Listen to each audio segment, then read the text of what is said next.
Your kombucha is almost certainly not dead. The reason I'm doing a video just about this is because over the years I've had so many people say to me my kombucha died and I had to throw it out. And when I've seen photos, it's not been dead at all. They're really, really difficult actually to kill. I had one of these continuous brew ones going in my camper van in Portugal in the summer.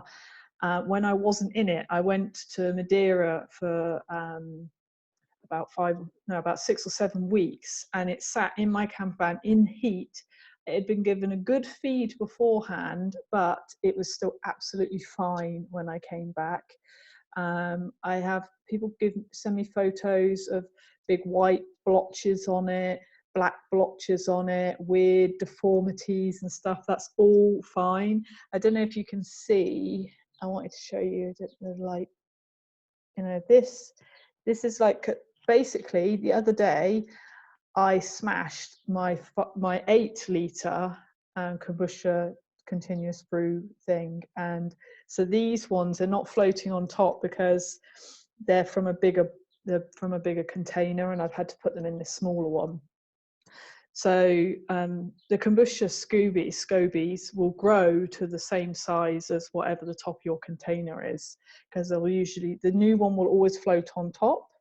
But often they will sink. So often people say to me, oh, it was sinking, so I got rid of it. But often they will sink. Sometimes they'll move around. Sometimes because you've poured water in on top of them, they'll just sit below. But you can see that it's like underneath, it's all kind of ruffled and messy. Let's see if you can see around this side better. And then you can see some thicker ones. This is the original one that's had other ones just keep growing and growing on it, and then these are thinner ones that haven't had so long to grow before I had to move them into this one.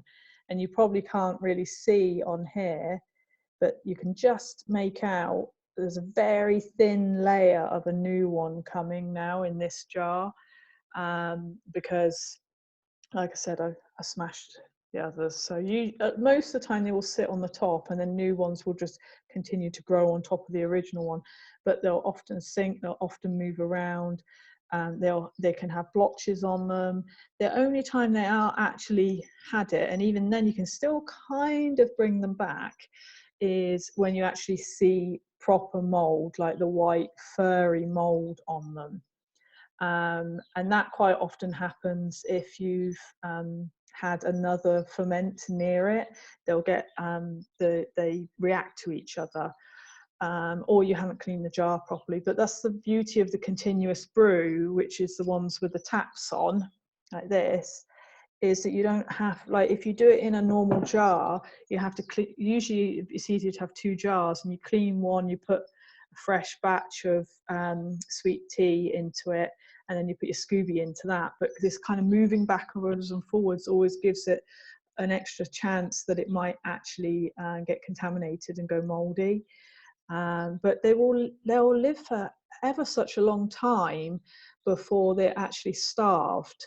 So if you're going to go away for a month or 2 or something, you can put them in the fridge, which slows down the fermentation process, or you can just give them a really good feed of a really strong sweet tea, and that's usually fine. And you might want to not drink that batch when you come back, because it will be quite acidic by then, but you could certainly use it for cleaning and things.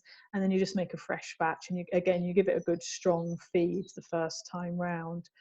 But they're super difficult to kill. If they've got weird blotches and things on them, that's fine. And they've got hangy bits, they look like they've got tentacles, that's fine too. The only thing I would say is, like, you don't really want many more than what I've got in here, in this one, because once you start to get lots of scobies in there, you need to feed it more. It doesn't really benefit you to have lots in there unless you're going to be giving them away to people running a workshop or something. They call them Scoby hotels, actually, because when I've run workshops in the past, I might have like 20 in here or something. So you're not putting them in here to make kombucha from. You're putting in here to keep them alive until you give them away to people. But you can also cut them up and give people like a quarter or something, and they just put it in their sweet tea, and then a new Scoby will grow on the top that fits their actual jar. But like I said, they're super difficult to kill. And the reason I'm talking about them again at the moment is because, as you all know, I love fermented foods and drinks. This is a super easy one to do. I change it about once a week, less in the winter, sometimes more in the summer, because when it's hot, they ferment quicker, and when it's cold, they take a lot longer.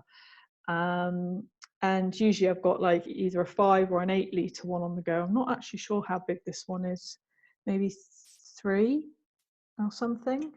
But yeah, you can give people these extra scobies, and they can start their own batch, or you can compost them, or chickens like them, animals can eat them, those sorts of things. But the reason I am talking about them fermented foods and drinks a lot again is twofold. One, because they help to build the immune system. They are helping with your digestive health, which is where, down in your gut is where most of your immune system is based. So they're helping strengthen the immune system. And also next month, April, is International IBS Month. So there's going to be loads of videos. I'm going to be recording videos with some of my fermenting friends and some of my gut health friends and stuff like that. And we're going to be releasing quite a few videos next month about how to help your own digestive health, which then helps mental health, hormonal health, immune health, lymphatic health, skin, hair and nails, mood, energy levels, nutritional uptake, everything.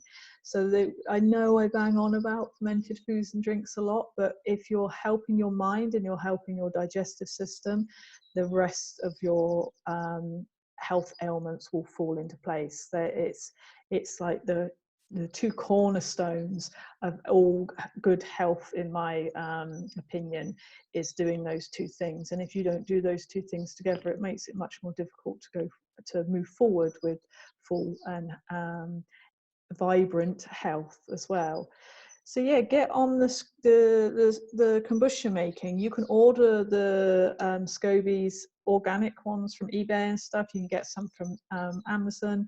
Especially at the moment with the virus outbreak and stuff, so many people are buying up all this stuff that is not at all helpful for you, like toilet rolls and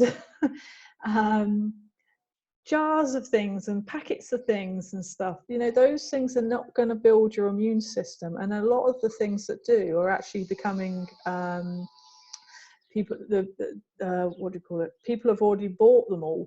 So like elderberries and things, like they're going out of stock really quickly, but there is still these that you can order, and they'll be with you in a couple of days, and you can still make fermented foods. You can make sauerkraut and kimchi and kavus and things like that. There's tons of recipes for these on my website. If you just go to the category in the blog section, the link is below, for fermented foods. There's tons of recipes. There's tons of recipes in my books.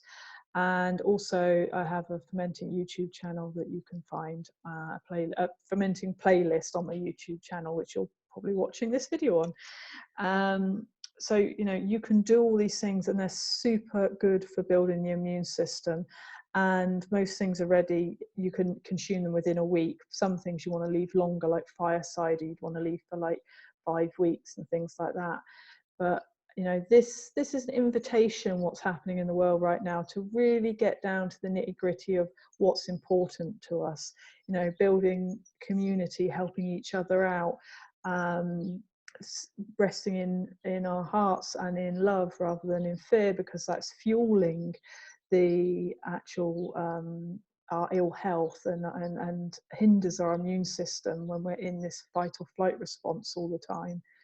And also being more nourishing and nurturing to ourselves. You know, most of us are not prioritizing building our immune systems. We're not prioritizing looking after our digestive health, those sorts of things. And if we were, then hardly any of us would be susceptible to things like these viruses going around. So I invite you, if you've been making excuses to not be doing the fermented foods, to not be doing things that are good for your health, I invite you to do them now, especially if you've self-isolated, you're at home. Get a cabbage or get some, you know, you can ferment almost anything. Just search for it, like ferment. I don't know if you've got loads of onions. I do a really awesome fermented onion chutney. You know, those sorts of things. Anything you've got an abundance of right now, or there is an abundance of still in the supermarkets, because there's bound to be things that people have thought, I don't want that. Then you can ferment it. You can make yourself something that's really nutrient dense, that's really helping the digestive system, which is really helping the immune system, and of course your mood and things like that as well, because it affects your serotonin levels and stuff as well. So I kind of digress, but I had planned that anyway, is that get on the kombucha making, get on the fermented food making. You have not killed your kombucha if you've got one lurking around somewhere. Take the lid off, always try and leave a little bit of kombucha liquid in the bottom from the last batch, and then put fresh in. It's less likely to get contaminated then, because it's already got a bit of a starter for itself. You know, give it some air. This is why this hanky thing is on here. And give it some love, and it will give you love back. It will love your digestive system and your immune system. And yeah, you know, that's what we should be sharing more of right now, isn't it? Love and fermenting and foraging, and, you know, getting out in nature, and slowing down and listening to ourselves, and being there for each other and our communities and all that sort of thing. So yes, you haven't killed your kombucha, get it out, get it sorted again, and start making other fermented foods. Ciao for now.